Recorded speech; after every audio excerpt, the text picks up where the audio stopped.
ನೋಡಿ, ನೀವು ಗೃಹಲಕ್ಷ್ಮಿ ಯೋಜನೆಯ 16ನೇ ಕಂತಿನ ಹಣ ಪಡಿಬೇಕು ಅಂತಂದರೆ ನಿಮಗೆ ಈ 2 ಹೊಸ ರೂಲ್ಸು ಜಾರಿಗೆ ಆಗಿದೆ. ಇದು ಪ್ರತಿಯೊಬ್ಬರಿಗೂ ಕೂಡ ಅಪ್ಲೈ ಆಗುತ್ತೆ.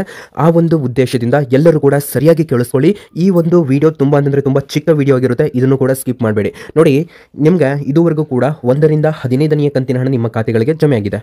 ಆದರೆ ಇವಾಗ ಬರಬೇಕಾಗಿರುವಂತಹ ಕಂತು ಅಂತಂದರೆ ಅದು 16ನೇ ಕಂತಿನ ಹಣ. ಅಂತಂದರೆ ಇವಾಗ 1ರಿಂದ 30,000 ರೂಪಾಯಿ ಹಣ ನಿಮ್ಮ ಖಾತೆಗಳಿಗೆ ಜಮೆ ಆಗಿದೆ. ಇವಾಗ 32 ಅಂತಂದರೆ ಈ 2,000 ರೂಪಾಯಿ ಹಣ ಜಮೆ ಆದರೆ ಟೋಟಲ್ ಆಗಿ 32,000 ರೂಪಾಯಿ ಹಣ ನಿಮ್ಮ ಖಾತೆಗಳಿಗೆ ಜಮೆ ಆದಂಗೆ ಆಗುತ್ತೆ. ಹಾಗಾದರೆ ನೀವೆಲ್ಲರೂ ಕೂಡ ಹೇಳ್ಬೋದು, ಇವಾಗ ಸರ್ ನಮಗೆ ಈ 16ನೇ ಕಂತಿನ ಹಣ ಯಾವಾಗ ಬರುತ್ತೆ ಅಂತ. ನೋಡಿ, ಅದನ್ನು ಕೂಡ ನಾನು ನಿಮಗೆ ತಿಳಿಸಿಕೊಡ್ತೇನೆ. ಹಾಗೂ ಇಲ್ಲಿ 2 ಹೊಸ ರೂಲ್ಸನ್ನು ನೀವು ಪಾಲಿಸಬೇಕಾಗುತ್ತೆ. ಬಂದಿರುವಂತಹ ಈ 2 ಹೊಸ ರೂಲ್ಸ್ ಏನು, ಮತ್ತು ಈ ಒಂದು 15ನೇ ಕಂತಿನ ಹಣ ನಿಮಗೆ ಯಾರ್ಯಾರಿಗೆ ಬಂದಿದೆ ಅದನ್ನು ಕೆಳಗಡೆ ಕಾಮೆಂಟ್ ಬಾಕ್ಸ್ನಲ್ಲಿ ಕಾಮೆಂಟ್ ಕೂಡ ಮಾಡಿ. ಇನ್ ಕೇಸ್ ನಿಮಗೆ 15ನೇ ಕಂತಿನ ಹಣ ಬಂದಿಲ್ಲ ಅಂತಂದರೆ ನೋ ಅಂತ ಕಾಮೆಂಟ್ ಮಾಡಿ. 15ನೇ ಕಂತಿನ ಹಣ ಬಂದಿತ್ತು ಅಂತಂದರೆ ಥ್ಯಾಂಕ್ಸ್ ಅಂತ ಕಾಮೆಂಟ್ ಮಾಡಿ. ಓಕೆ, ಬಂದಿರುವಂತಹ ಎಲ್ಲ ಮಾಹಿತಿಯನ್ನು ತಿಳ್ಕೊಳ್ಳೋಣ. ಈ ಒಂದು ಚಿಕ್ಕ ವಿಡಿಯೋನ ಆದಷ್ಟು ಎಲ್ಲ ಇನ್ಫಾರ್ಮೇಷನನ್ನು ನಾನು ನಿಮಗೆ ತಿಳಿಸಲಿಕ್ಕೆ ಪ್ರಯತ್ನ ಪಡ್ತೇನೆ. ನೋಡಿ, ಈ 2 ಹೊಸ ರೂಲ್ಸ್ಗಳು ನಿಮಗೆ ಸ್ವಲ್ಪ ಶಾಕಿಂಗ್ ಕೂಡ ನೀಡಬಹುದು, ಇನ್ನು ಸ್ವಲ್ಪ ಇಂಟ್ರೆಸ್ಟಿಂಗ್ ಕೂಡ ಆಗಿದೆ. ಯಾಕಂತಂದರೆ ಈ 2 ಹೊಸ ರೂಲ್ಸನ್ನು ನೀವು ಪಾಲಿಸಲಿಲ್ಲ ಅಂತಂದರೆ ನಿಮಗೆ ಯಾವುದೇ ಕಾರಣಕ್ಕೂ ಕೂಡ ಗೃಹಲಕ್ಷ್ಮಿ ಯೋಜನೆಯ ಹಣ ನಿಮ್ಮ ಖಾತೆಗಳಿಗೆ ಜಮೆ ಆಗೋದಿಲ್ಲ. ಓಕೆ, ಇವೆಲ್ಲ ಮಾಹಿತಿಯನ್ನು ತಿಳ್ಕೊಳ್ಳೋಣ. ಇವೆಲ್ಲ ಮಾಹಿತಿಯನ್ನು ತಿಳ್ಕೊಳ್ಳೋಕ್ಕಿಂತ ಮೊದಲು ನೋಡಿ ಸ್ನೇಹಿತರೆ, ನನ್ನೊಂದು ಚಿಕ್ಕ ರಿಕ್ವೆಸ್ಟು, ನೀವೇನಾದರೂ ಮೊದಲನೆಯ ಬಾರಿಗೆ ನಮ್ಮ ಚಾನಲ್ಗೆ ಭೇಟಿ ನೀಡಿದರೆ ಹಾಗೂ ಇನ್ನೂ ಸಬ್ಸ್ಕ್ರೈಬ್ ಆಗದಿದ್ದರೆ ಈಗಲೇ ಕೆಳಗಡೆ ಕಾಣುವಂತಹ ಸಬ್ಸ್ಕ್ರೈಬ್ ಬಟನ್ ಮೇಲೆ ಕ್ಲಿಕ್ ಮಾಡಿಬಿಟ್ಟು ಪ್ರತಿಯೊಬ್ಬರು ಕೂಡ ಸಬ್ಸ್ಕ್ರೈಬ್ ಆಗಬಹುದು. ನೀವು ಸಬ್ಸ್ಕ್ರೈಬ್ ಬಟನ್ ಮೇಲೆ ಕ್ಲಿಕ್ ಮಾಡಿದಾಗ ಅಲ್ಲಿ ಒಂದು ಬೆಲ್ ಐಕಾನ್ ಕಾಣುತ್ತೆ, ಅದನ್ನು ಆಲ್ ಅಂತ ಸೆಲೆಕ್ಟ್ ಮಾಡ್ಕೊಳ್ಳಿ.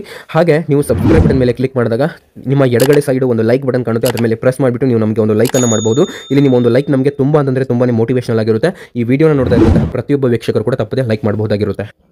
ಓಕೆ, ಬಂದಿರುವಂತಹ ಎಲ್ಲ ಮಾಹಿತಿನ ತಿಳ್ಕೊಳ್ಳೋಕ್ಕಿಂತ ಮೊದಲು ನೋಡಿ, ನಾನು ನಿಮಗೆ ಹೇಳಿದ್ದೇನೆ ಆಲ್ರೆಡಿ, ನಿಮ್ಗೆ ಇನ್ ಕೇಸ್ ಇಲ್ಲಿ 15ನೇ ಕಂತಿನ ಹಣ ಬಂದಿದ್ದರೆ ಕೆಳಗಡೆ ಥ್ಯಾಂಕ್ಸ್ ಅಂತ ಕಾಮೆಂಟ್ ಮಾಡಿ. ನಿಮಗೆ ಬಂದಿಲ್ಲ ಅಂತಂದರೆ ನೋ ಅಂತ ಕಾಮೆಂಟ್ ಮಾಡಿ. ಯಾಕಂತಂದರೆ ಮುಂಬರುವ ವಿಡಿಯೋಗಳಲ್ಲಿ ಅದು ನಿಮಗೆ ಹೆಲ್ಪ್ ಆಗುತ್ತೆ, ನಿಮಗೇನೆ ಅದು ಸಹಾಯ ಆಗಲಿದೆ ನಿಮ್ಮ ಒಂದು ಕಮೆಂಟು. ನೋಡಿ, ಗೃಹಲಕ್ಷ್ಮಿ ಯೋಜನೆಯ 16ನೇ ಕಂತಿನ ಹಣ ಯಾವ ದಿನಾಂಕದಂದು ಬರುತ್ತೆ ಹಾಗೂ ಬಂದಿರುವಂತಹ ಈ 2 ಹೊಸ ರೂಲ್ಸ್ಗಳೇನು ಎಂಬುದನ್ನು ಈ ಒಂದು ಚಿಕ್ಕ ವಿಡಿಯೋದಲ್ಲಿ ಸಂಕ್ಷಿಪ್ತವಾಗಿ ತಿಳಿದುಕೊಳ್ಳೋಣ.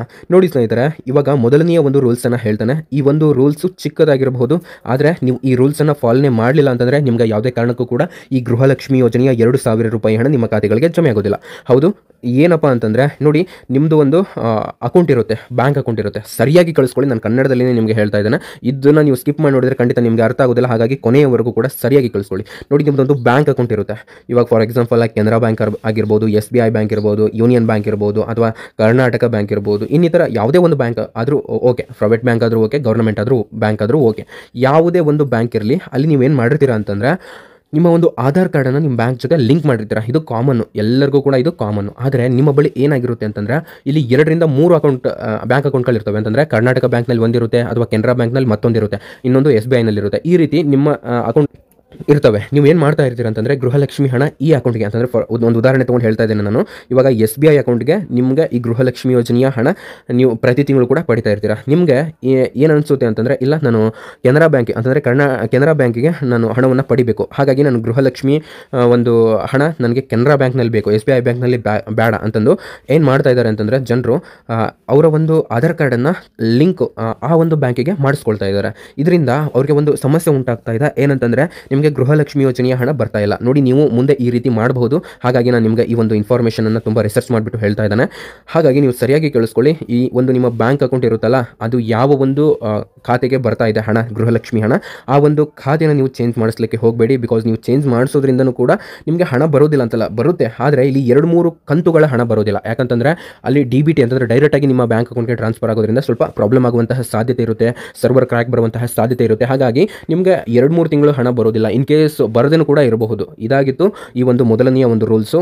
ಈ ರೀತಿ ನೀವು ಮಾಡಬೇಡಿ ಅಂತ ನಾನು ನಿಮಗೆ ಹೇಳಬಲ್ಲೆ. ಇವಾಗ 2ನೇ ರೂಲ್ಸನ್ನು ನಾನು ಹೇಳ್ತೇನೆ, ಸರಿಯಾಗಿ ಕೇಳಿಸ್ಕೊಳ್ಳಿ. ನೋಡಿ, 2ನೇ ರೂಲ್ಸ್ ಏನಪ್ಪ ಅಂತಂದರೆ, ಇವಾಗ ಗೃಹಲಕ್ಷ್ಮಿ ಯೋಜನೆಯ 16ನೇ ಕಂತಿನ ಹಣಕ್ಕೆ ಇದು ಅಪ್ಲೈ ಆಗುತ್ತೆ. ಇವಾಗ ನೀವು 1ರಿಂದ 15ನೇ ಕಂತಿನ ಹಣ ಪಡೆದುಕೊಂಡಿದ್ದೀರಾ. ಇವಾಗ 2,000 ರೂಪಾಯಿ 16ನೇ ಕಂತಿನ ಹಣಕ್ಕೆ ವೇಟ್ ಮಾಡ್ತಾ ಇದ್ದೀರಾ. ಈ 16ನೇ ಕಂತಿನ ಹಣ ನಿಮ್ಮ ಖಾತೆಗಳಿಗೆ ಬರಬೇಕು ಅಂತಂದರೆ ಇಲ್ಲಿ 2 ಒಂದು ಕಂಡೀಷನ್ಸ್ಗಳು ಈ ಒಂದು 2ನೇ ಒಂದು ರೂಲ್ಸಲ್ಲಿ ಬರ್ತವೆ. ಏನಪ್ಪ ಅಂತಂದರೆ, ಮೊದಲನೆಯ ಕಂಡೀಷನ್ಸ್ ಬಂದುಬಿಟ್ಟು ನೋಡಿ, ನಿಮ್ಮ ಬ್ಯಾಂಕ್ ಅಕೌಂಟ್ನಲ್ಲಿ ಒಂದು ಮಿನಿಮಮ್ ಅಕೌಂಟನ್ನು ಇಟ್ಕೋಬೇಕು. ಯಾಕಪ್ಪ ಅಂತಂದರೆ ಇವಾಗ ಫೋನ್ಪೇ, ಗೂಗಲ್ ಪೇ, ಪೇಟಿಎಮ್ ಇವೆಲ್ಲ ಬಂದುಬಿಟ್ಟು ನಿಮ್ಮ ಒಂದು ಬ್ಯಾಂಕ್ ಅಕೌಂಟು ಫುಲ್ಲು ಖಾಲಿ ಆಗಲಿವರೆಗೂ ಕೂಡ ನೀವು ಯೂಸ್ ಮಾಡಿಬಿಡ್ತೀರಾ. ಮಾಡ್ತೀರಾ. ಹಾಗಾಗಿ ಇದರಿಂದ ನಿಮ್ಮದು ಝೀರೋ ಬ್ಯಾಲೆನ್ಸ್ ಆಗಿಬಿಟ್ಟು ಅಕೌಂಟು ಡಿಆಕ್ಟಿವ್ ಆಗುವಂತಹ ಸಾಧ್ಯತೆ ಇರುತ್ತೆ. ಇದರಿಂದನೂ ಕೂಡ ನಿಮ್ಮ ಗೃಹಲಕ್ಷ್ಮಿ ಯೋಜನೆಯ 2,000 ರೂಪಾಯಿ ಹಣ ಬರೋದಿಲ್ಲ. ಇದೊಂದು ಮೊದಲನೆಯ ಕಂಡೀಷನು. ನೋಡಿ, ಈ ವಿಡಿಯೋನ ನೋಡ್ತಾ ಇರುವಂತಹ ಪ್ರತಿಯೊಬ್ಬ ವೀಕ್ಷಕರು ಕೂಡ ತಪ್ಪದೆ ಲೈಕ್ ಮಾಡಿ. ಇಲ್ಲಿ ನಿಮ್ಮ ಒಂದು ಲೈಕ್ ನಮಗೆ ತುಂಬ ಅಂದರೆ ತುಂಬ ಮೋಟಿವೇಶನಲ್ ಆಗಿರುತ್ತೆ.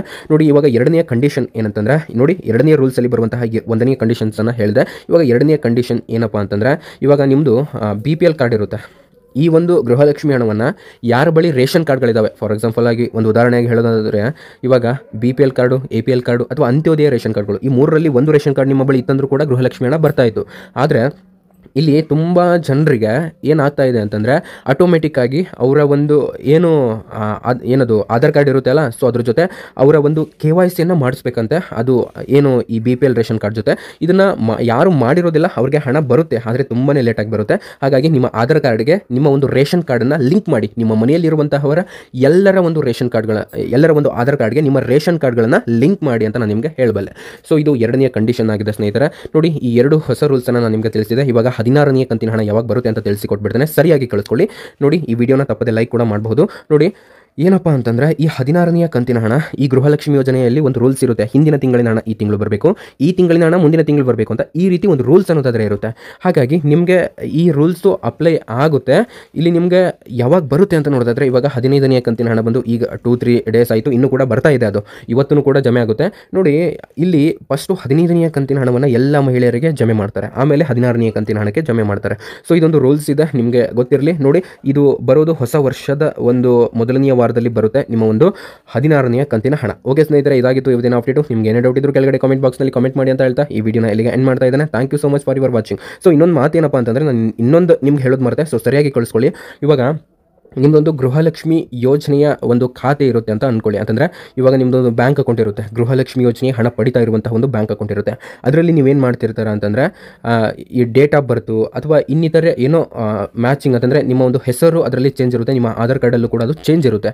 ಸೊ ಹೀಗಾಗಿ ಅಲ್ಲಿ ಗೃಹಲಕ್ಷ್ಮಿಯರ ಒಂದು ಹಣ ಹಾಕುವಾಗ ಸಮಸ್ಯೆ ಆಗುತ್ತೆ. ಅದು ಎಲ್ಲವನ್ನು ಕೂಡ ಚೆಕ್ ಮಾಡುತ್ತೆ. ಅದು DBT ಅನ್ನೋದು ಅಲ್ಲಿ ನಿಮ್ಮ ಹೆಸರು ಅಂತಂದರೆ ಆಧಾರ್ ಕಾರ್ಡ್ನಲ್ಲಿ ಒಂದು ಹೆಸರು ಇರುತ್ತೆ, ನಿಮ್ಮದು ನಿಮ್ಮ ಬ್ಯಾಂಕ್ ಅಕೌಂಟ್ನಲ್ಲಿ ಒಂದು ಹೆಸರು ಇರುತ್ತೆ. ಇದರಿಂದ ನಿಮಗೆ ಗೃಹಲಕ್ಷ್ಮಿ ಯೋಜನೆಯ ಹಣ ಬರೋದಿಲ್ಲ. ಯಾಕೆ ಬರೋದಿಲ್ಲ ಅಂತಂದರೆ, ಮಿಸ್ ಮ್ಯಾಚ್ ಇನ್ ಆಧಾರ್, ಮಿಸ್ ಮ್ಯಾಚ್ ಇನ್ ಬ್ಯಾಂಕ್ ಅಕೌಂಟ್ ಅಂತ ಈ ರೀತಿ ತೋರಿಸುತ್ತೆ. ಅಂತಂದರೆ ಹೆಸರು ಚೇಂಜ್ ಆಗಿರುತ್ತೆ. ಹಾಗಾಗಿ ಒಂದೇ ಹೆಸರು, ಒಂದೇ ಡೇಟ್ ಆಫ್ ಬರ್ತು, ಒಂದೇ ವಿಳಾಸ ಮತ್ತು ಒಂದೇ ಫುಲ್ಲು ಅಡ್ರೆಸ್ ಇರುತ್ತೆ. ಅದರಿಂದ ಇಟ್ಕೊಂಡು ಎಲ್ಲವೂ ಕೂಡ ಒಂದೇ ಇರಬೇಕಾಗುತ್ತೆ. ಇದರಿಂದ ನಿಮಗೆ ಎಲ್ಲೂ ಕೂಡ ಸಮಸ್ಯೆ ಆಗೋದಿಲ್ಲ. ಇದು ನಾನು ನಿಮಗೆ ಒಂದು ಬೋನಸ್ ಆಗಿ ಒಂದು ಅಪ್ಡೇಟನ್ನು ನೀಡ್ತಾ ಇದ್ದೇನೆ ಸ್ನೇಹಿತರೆ. ಈ ವಿಡಿಯೋನ ಆದಷ್ಟು ಎಲ್ಲರಿಗೂ ಕೂಡ ಶೇರ್ ಮಾಡಿ, ಬಿಕಾಸ್ ನನಗೆ ವ್ಯೂಸ್ ಬರಬೇಕು ಅನ್ನುವಂಥ ಒಂದು ಉದ್ದೇಶದಿಂದ ನಾನು ಹೇಳ್ತಾ ಇಲ್ಲ.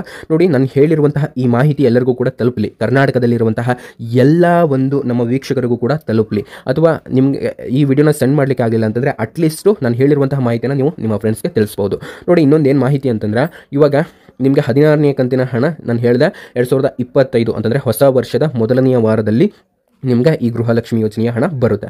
ಸೊ ಇನ್ನೊಂದು ಏನು ಮಾಹಿತಿ ಅಪ್ಪ ಅಂತಂದರೆ, ಇವಾಗ ಗೃಹಲಕ್ಷ್ಮಿ ಯೋಜನೆಯ ಹಣ ಯಾವುದಾಗಿ ಕೊನೆಯದಾಗಿ ಬಂದಿದೆ ಅಂತ ತಿಳಿಸಿ ಕೊಡೋದಾದರೆ, ನಿಮಗೆ 15ನೇ ಕಂತಿನ ಹಣ ಕೊನೆಯದಾಗಿ ಬಂದಿದೆ ಅಂತಲೇ ಹೇಳ್ಬೋದು. ಬಿಕಾಸ್ ತುಂಬ ಜನರು ಕಮೆಂಟ್ ಮಾಡಿದ್ರಿ 15ನೇ ಕಂತಿನ ಹಣ ಬಂದಿದೆ ಸರ್, ಥ್ಯಾಂಕ್ಸ್ ಅಂತ. ಸೊ ಇದನ್ನು ಕೂಡ ನೀವು ಕಮೆಂಟ್ ಮಾಡಬಹುದು. ಮತ್ತು ಏನಪ್ಪ ಲೇಟೆಸ್ಟ್ ಆಗಿರುವಂತಹ ಅಪ್ಡೇಟ್ ಬಂದರೆ ನಾನು ನಿಮಗೆ ತಿಳಿಸ್ತೇನೆ. ನಮ್ಮ ಒಂದು ವಾಟ್ಸಪ್ ಚಾನಲ್ ಇದೆ, ಕೆಳಗಡೆ ಲಿಂಕ್ ಇರುತ್ತೆ, ನಮ್ಮ ವಾಟ್ಸಪ್ ಚಾನಲ್ದು ಲಿಂಕನ್ನು ಹಾಕಿರ್ತೇವೆ. ಸೊ ಪ್ರತಿಯೊಬ್ಬರು ಕೂಡ ನಮ್ಮ ವಾಟ್ಸಪ್ ಚಾನಲ್ಗೆ ಜಾಯ್ನ್ ಆಗಿ.